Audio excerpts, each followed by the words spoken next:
ஜெயம் ரவி மற்றும் ஆர்த்தியோட விவகாரம் இப்ப பயங்கரமா சூடு பிடிச்சிட்டு போயிட்டு இருக்கு. இதற்கு முன்னாடி ஜெயம் ரவி போட்ட போஸ்ட்ல நம்ம பார்த்தது இந்த மாதிரி ஆர்த்தி என்ன ஒரு வீட்டுல அடிமையா வச்சிருந்தாங்க, வீட்டோட மாப்பிள்ளையா என்ன வச்சிருந்தாங்க, அவங்க குடும்பத்தினர்கள் எல்லாமே என்னோட காசை எடுத்துக்கிட்டாங்க, பறிச்சுக்கிட்டாங்க அப்படின்னு நிறைய விஷயங்கள் ரவி போஸ்ட் பண்ணியிருந்தாரு.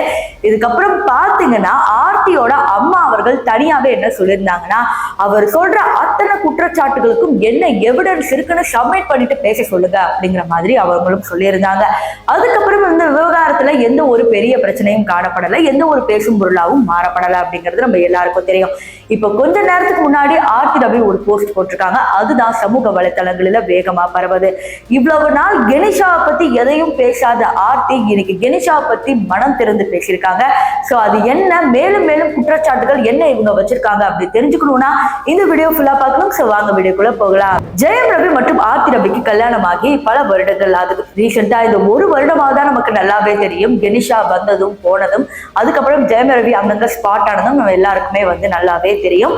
கிட்டத்தட்ட ஜெயம் ரவி அப்படிங்கிற பேரை ஒரு புதுப்பிச்சு ரவி மோகனாவே மாத்திட்டாரு. இதற்கு காரணம் பாத்தீங்கன்னா லைஃப்ல ஒரு புது சேஞ்ச் கொண்டு வரணும்னு அவரு மாத்திருந்தாரு.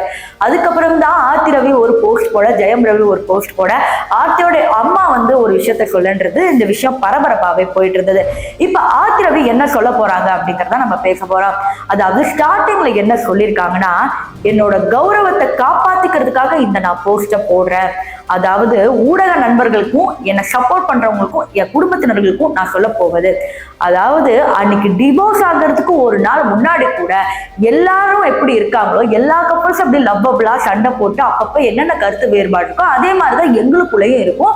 ஏன்னா நாங்களும் ஒரு சாதாரண கல்யாணமான கப்பல் தான். அப்படி இருக்கும் போது டிவோர்ஸ் பண்ண போறேன் அப்படின்னு அறிவிக்கிற ஒரு நாள் முன்னாடிதான் என்ன ரேஞ்ச் ஓவர் கார்ல உள்ள அந்த கார்ல விட்டுட்டு அதுக்கப்புறம் என்னோட பொருட்கள் எல்லாமே எடுத்துட்டு கொடுத்துதான் இவர் விட்டுட்டு வந்தாரு.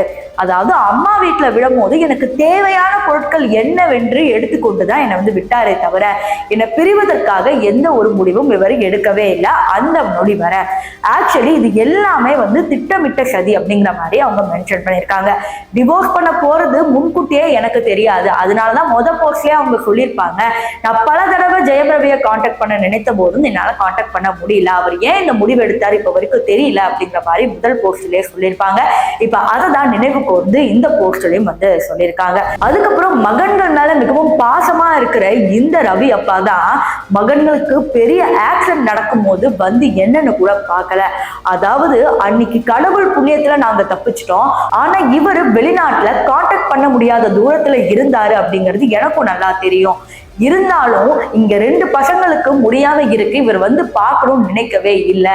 இவர் பார்க்கிற இடமெல்லாம் பாத்தீங்கன்னா பொது வெளியிலயோ இல்ல இவருடைய ஆபீஸ்லயோ தான். ரீசெண்டா கார் ஆக்சிடென்ட் ஆகி அதுக்கு இன்சூரன்ஸ் தேவைப்படும் போது ஒரு சில ஆவணங்களை நான் ரவிமோகன் ஆபீஸ்ல எடுக்க வந்தேன்.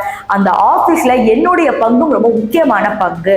அப்படி இருக்கும் போது உரிமை இருக்கிற என்னோட ஆபீஸ்க்குள்ளேயே இந்த ரவிமோகன் என்ன விடல அப்படிங்கிற மாதிரி சொன்னாங்க.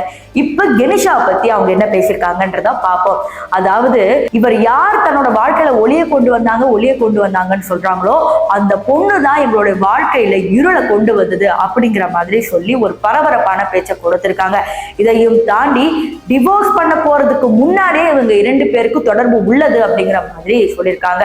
பொதுமக்களுக்கு வேணா டிவோர்ஸ் பண்ணதுக்கு அப்புறம் இவங்க ரெண்டு பேரும் காதலிக்கிறாங்கன்ற மாதிரி தெரிஞ்சிருக்கோம், ஆனா எங்க கல்யாண வாழ்க்கையிலேயே அவங்க எப்பயோ உள்ள வந்துட்டாங்க அப்படிங்கிற மாதிரி சொல்லியிருக்காங்க. நான் கட்டுப்படுத்தின மனைவி என்னோட கட்டுப்பாட்டுல தான் இருக்கேன்னு சொல்ற ரவிமோகன் ஏன் இத்தனை வருஷம் வாயை மூடிட்டு இருந்தாரு? குடும்ப விழாக்கள் எல்லாம் ஒவ்வொரு கல்யாண நாளும் ஒவ்வொரு வேலண்டைன்ஸ் டேவும் என்னோட சேர்ந்து கொண்டாடும் போது அந்த வழி அவருக்கு தெரியலையா அப்படிங்கிற ஒரு கேள்வியும் வச்சிருக்காங்க. இப்போ இந்த போஸ்ட் தான் சமூக வலைத்தளங்கள்ல பயங்கர வேகமா பரவுது. இதையும் தாண்டி கடைசியா அவங்க சொல்ல விரும்புவது என்ன அப்படிங்கிற மாதிரி சொல்லியிருக்காங்க. அதாவது இதுக்கப்புறம் இந்த விஷயத்தை பத்தி எனக்கு பேசுறதுக்கு ஒண்ணுமே இல்லை, நான் முன்னாடியே பேசக்கூடாதுன்னு நினைச்சேன், ஆனா என்னோட கௌரவம் இங்க சீர்குலைஞ்சு போயிருக்கு.